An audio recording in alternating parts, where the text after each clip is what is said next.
function is given to you fx, and fx is equal to sin x plus cos x, and we have to check. Intervals are given. The value of x is lying between 0 and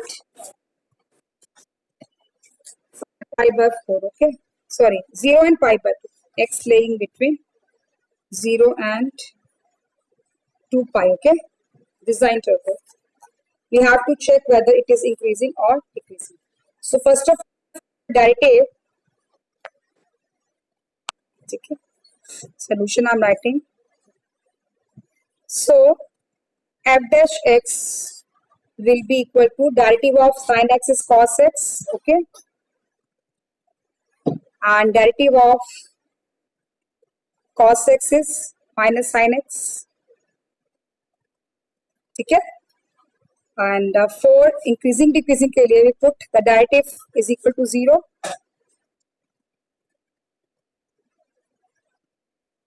So this implies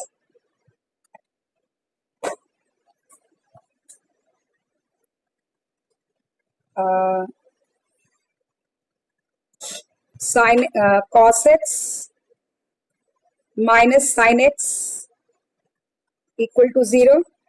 So आपको मिल जाएगा, इसको you write like this, sin x is equal to cos x.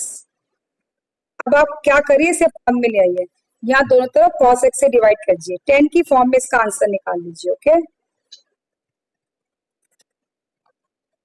x की value find करने के लिए कीजिए, 10 is up to you. Okay, no problem.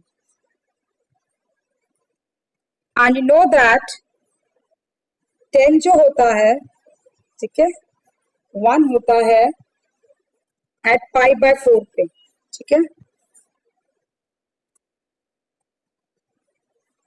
so 10x is 1 at 10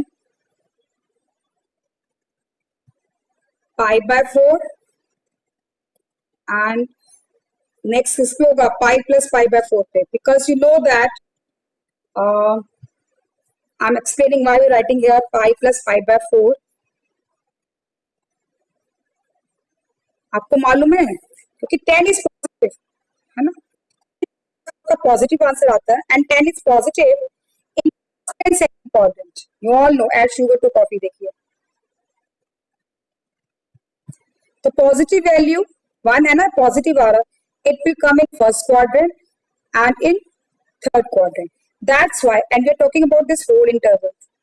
ठीक है, so only in first quadrant and in third quadrant the value of 10 is positive, so by 4 for the first quadrant if the theta is laying in a first quadrant, and write pi plus pi by 4 if it is laying in third quadrant. You know that third quadrant is pi plus theta. So we have two values of x here. First is pi by 4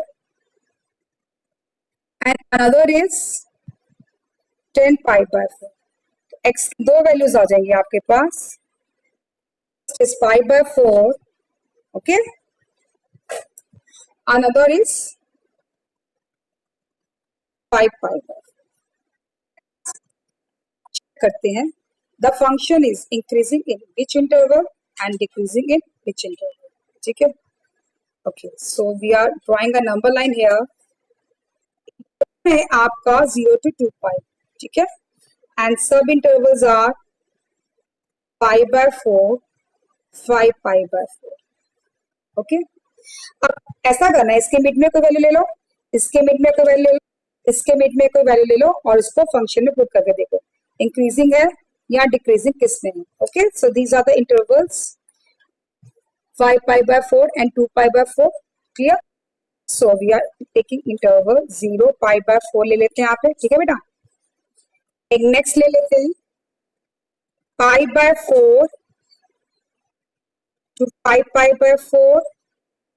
Next is 5 by 4 and 2 pi.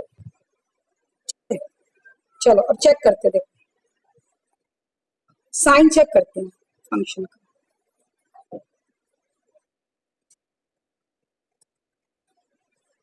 देखो sign है हमारा हमारा derivative है cos x minus sine x, ठीक है, नीचे लिख लेते हैं एक बार बाकी इजी रहे साइन बताने में आपको, ठीक है, कर लीजिएगा,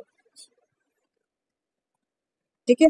अब देखो 0 के बीच में ये है 45 डिग्री, ये है 0, 30 डिग्री ले लो, यानी 5/6 ले लो, है ना। और इसमें पुट करके देखो नेगेटिव आता है कि पॉजिटिव आता है, तो cos 30 डिग्री आ जाएगा और साइन 30 डिग्री आ जाएगा। और आपको मालूम √3/2, दिस इज 1/2, सो √3/1.732 होता है, पॉजिटिव वैल्यू आएगी, है ना, तो इसकी वैल्यू पॉजिटिव आएगी। It means the function is increasing in this interval, positive sign, ठीक है। ये रफ में मैंने आपको समझा दिया कैसे आए, ठीक है ना।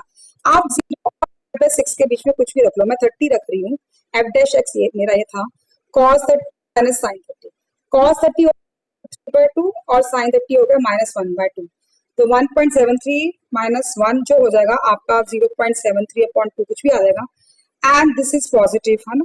1 पॉइंट लिख देती हूँ, जब आप पढ़ने बैठो आपको मुश्किल ना हो, ठीक है, 0.732/2, so you'll get some positive quantity here. It means the is in this interval. Okay. Now we come to next interval. Check. मालूम है ये अल्टरनेट होता है, इसमें इंक्रीजिंग है तो इसमें डिक्रीजिंग होगा, इसमें इंक्रीजिंग होगा, है ना। एक ये देख दोगे इनफ। बोर्ड एग्जाम में जब जाते हैं ना ज्यादा कुछ नहीं देखते, बस अब ऐसे ही बच्चे लिखते हैं +-1, कोई कैलकुलेशन नहीं, ये आपकी अंडरस्टैंडिंग के लिए होता है, ठीक है। ओके, बस ये टेबल बनाना जरूरी होता है, ओके, लंबा लाइन दिखा के सब करना जरूरी होता है, ओके। अब चलो इसमें भी चलो चेक कर लेते हैं। अब देखो अगर हम π/2 ले सकते हैं, देखो 45 है तो π/2 ले लो, इजी वाले कैलकुलेशन ले लेते हैं, इन दोनों के बीच में आ रहा है π/2 ले लेती हूँ, है ना। और मैं जब π/2 से पुट करती हूँ, देखो हमारे f'(x) में ये भी दिखा देती हूँ, you write here cos π/2 minus sine π/2। अब आपको मालूम है cos π/2 साइन π/2 होता है -1, तो यू आर गेटिंग नेगेटिव, ठीक है ना। That's why the function is decreasing in this interval, okay. इसी तरह से आप 5/2 के बीच में वैल्यू ले लीजिए एंड चेक वेदर डिक्रीजिंग और इंक्रीजिंग, ठीक है। पहला आपको फाइंड करना वेरी इंपॉर्टेंट होता है, पहला मिल जाए तो अल्टरनेट, ठीक है। आंसर में आप लिख देंगे in which interval this is strictly increasing and strictly decreasing. So write f(x) is strictly increasing. इसमें देखो एक चीज बहुत ध्यान से मेरी बात याद रखना, इंटरवल में इक्वल टू का साइन लगा हुआ है, ठीक है। तो जब स्ट्रिक्टली इंक्रीजिंग आप लिखेंगे, keep this thing in mind, this is very important thing, तो 0 के साथ और 2π के साथ क्लोज इंटरवल लगा देना, ठीक है, ओके। इसमें इंक्रीजिंग ये है, so strictly increasing in, you write like this, first interval है इंक्रीजिंग वाला आपका 0 to π/4, सो 0 के साथ क्लोज इंटरवल, π/4 के साथ मत लगाना, है स्ट्रिक्टली की बात हो रही है, π/4 पे 0 नहीं होता है, ठीक है। फिर टेक द यूनियन, नेक्स्ट देखो इंटरवल क्या है, π/4 to 2π, ठीक है, सो 5π/4 और 2π का भी क्लोज दिया, यहाँ पे क्लोज लगा दो, ठीक है, क्लोज दिया। अब आते हैं f(x) is strictly decreasing in which interval, decreasing में दोनों में ओपन आएगा ना, π/4 और क्या दिया है 5π/4, so you write is decreasing in 5/4, sorry π/4 and 5π/4,